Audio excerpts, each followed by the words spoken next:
గతసారి చాలా గంభీరంగా అనిపించింది కదా, కాలం గురించి, మన పాత్ర గురించి.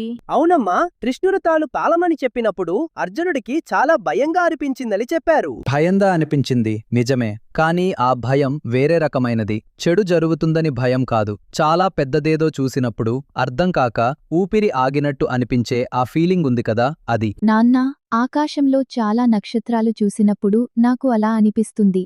ఏదో చాలా పెద్దదే అనిపిస్తుంది. మీరా, అది చాలా బాగా చెప్పావు. ఇప్పుడు అర్జునుడికి కూడా అలాంటిదే అనిపించింది.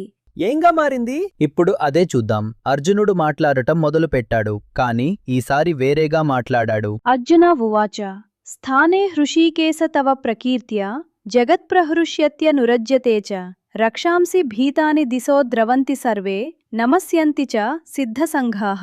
ఇక్కడ అర్జునుడు మాట్లాడుతున్నాడు. అతను కృష్ణుడితో అంటున్నాడు, హృషీకేశ, నీ పేరు వినగానే జగత్తు మొత్తం సంతోషపడుతుంది, నీవైపు ఆకర్షితమవుతుంది. చెడు శక్తులు భయపడి పరుగెత్తిపోతాయి. మహాత్ములు, సిద్ధులు అందరూ నీకు నమస్కరిస్తున్నారు. అమ్మా, కృష్ణుడి పేరు వినగానే జగత్తు సంతోషపడుతుందా? అది ఎలా పాసిబుల్? ఆరవ్, ఇలా ఆలోచించు. ఒక్కోసారి ఒక పాట వింటే హఠాత్తుగా మనసు తేలికపడుతుంది కదా, లేదా ఒక మనిషి గురించి చెప్పినప్పుడు వాళ్ళ పేరు వినగానే నవ్వు వస్తుంది కదా. అర్జునుడు అంటున్నది అలాంటిదే. కృష్ణుడు ఉన్నాడని గుర్తు వచ్చినప్పుడు లోపల ఏదో వెలుతురు వచ్చినట్టు అనిపిస్తుంది. అమ్మా, నాకు మన పాఠశాలలో ఒక టీచరుంది కదా, ఆమె వస్తుందని తెలిసినప్పుడే క్లాసు బాగుంటుందని అనిపిస్తుంది. అలాగా? మీరా, అది చాలా బాగా చెప్పావు. ఆ టీచర్ వస్తుందని తెలిసినప్పుడు భయం పోతుంది, ఏదో సేఫ్గా అనిపిస్తుంది కదా.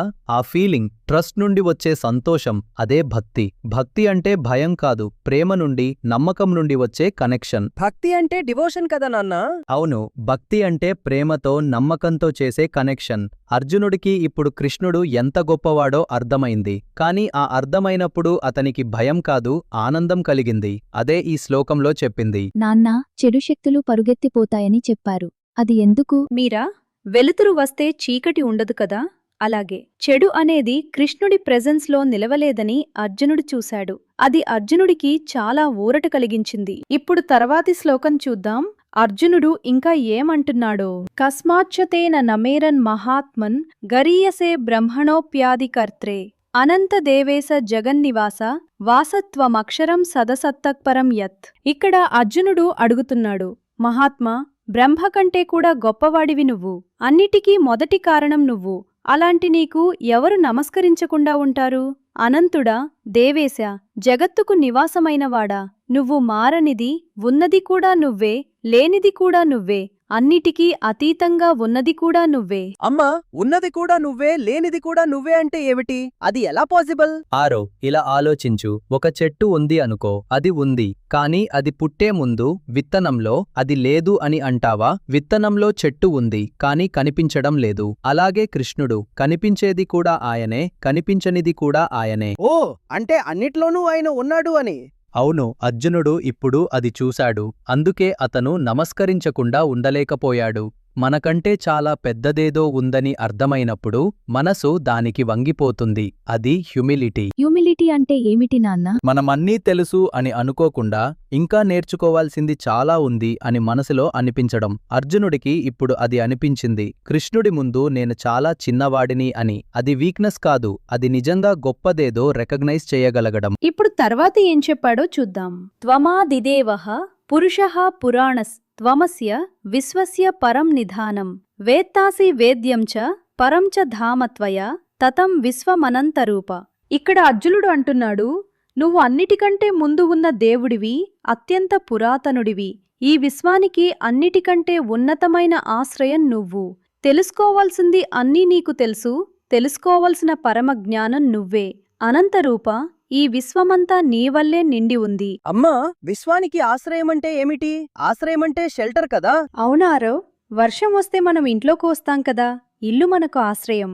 అలాగే ఈ విశ్వం మొత్తానికి ఆశ్రయం కృష్ణుడు. అన్నీ ఆయనలో నుండే వస్తాయి, ఆయనలోకే చేరతాయి. అమ్మా, ఆయనకు అన్నీ తెలుసు అంటే నాకు ఏమనిపిస్తుందో కూడా తెలుసా? మీరా అర్జునుడు అదే అంటున్నాడు. వేత్తాసి వేద్యం చ, తెలుసుకోదగ్గది అన్నీ నీకు తెలుసు అని. అది చాలా ఊరటగా అనిపించింది అతనికి. ఒక్కోసారి మనం ఏం ఫీలవుతున్నామో ఎవరికీ చెప్పలేం కదా, కానీ అర్థమయ్యే ఒకరు ఉంటే ఎంత తేలికగా అనిపిస్తుందో. నాన్న, విశ్వమంతా నీ వల్లే నిండి ఉంది అంటే అర్థమేమిటి? అంటే కృష్ణుడు అన్ని చోట్ల ఉన్నాడా? అవునారావ్, ఒక్కచోట ఒక్క వ్యక్తిలోనా కాదు, అన్నిటిలోనూ ఆయన ఉన్నాడు. అన్నిట్లోనూ ఒక కనెక్షన్ ఉంది అని అర్జునుడు ఇప్పుడు చూస్తున్నాడు. అదే ఈ శ్లోకం చెప్పేది. అన్నీ ఒకదానికి ఒకటి కనెక్టెడ్. ఇప్పుడు చూడండి అర్జునుడు ఏం చేశాడు.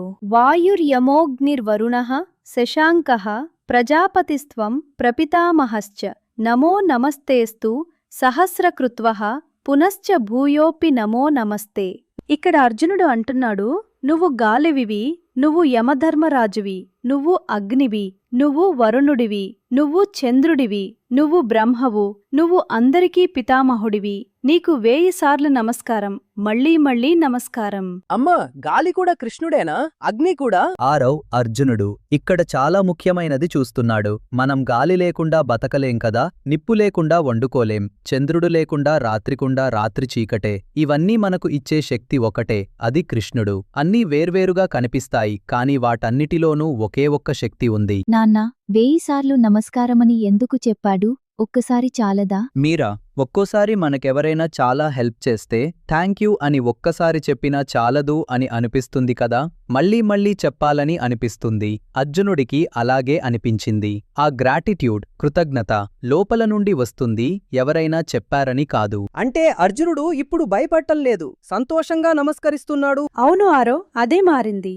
గతసారి భయంతో వణికాడు, ఇప్పుడు ప్రేమతో వంగుతున్నాడు. ఒక్క కోచ్ మ్యాచ్ తర్వాత నిన్ను పొగిడినప్పుడు నువ్వు థ్యాంక్యూ చెప్పే తీరులో అది ప్రేమ నుండి వస్తుంది కదా, భయం నుండి కాదు. అవునమ్మా, కోచ్ హెల్ప్ చేశారని చెప్పినప్పుడు నిజంగా ఫీల్ అవుతుంది. ఇప్పుడు చివరి శ్లోకం చూద్దాం. అర్జునుడు ఇంకా ఏం చెప్పాడో. నమ పురస్తాదథ పృష్ఠతస్తే నమోస్తుతే సర్వత ఏవ సర్వ అనంత వీర్యామిత విక్రమస్త్వం సర్వం సమాప్నోషి తతోసి సర్వః. ఇక్కడ అర్జునుడు అంటున్నాడు, ముందు నుండి నమస్కారం, వెనక నుండి నమస్కారం, అన్ని వైపుల నుండి నమస్కారం.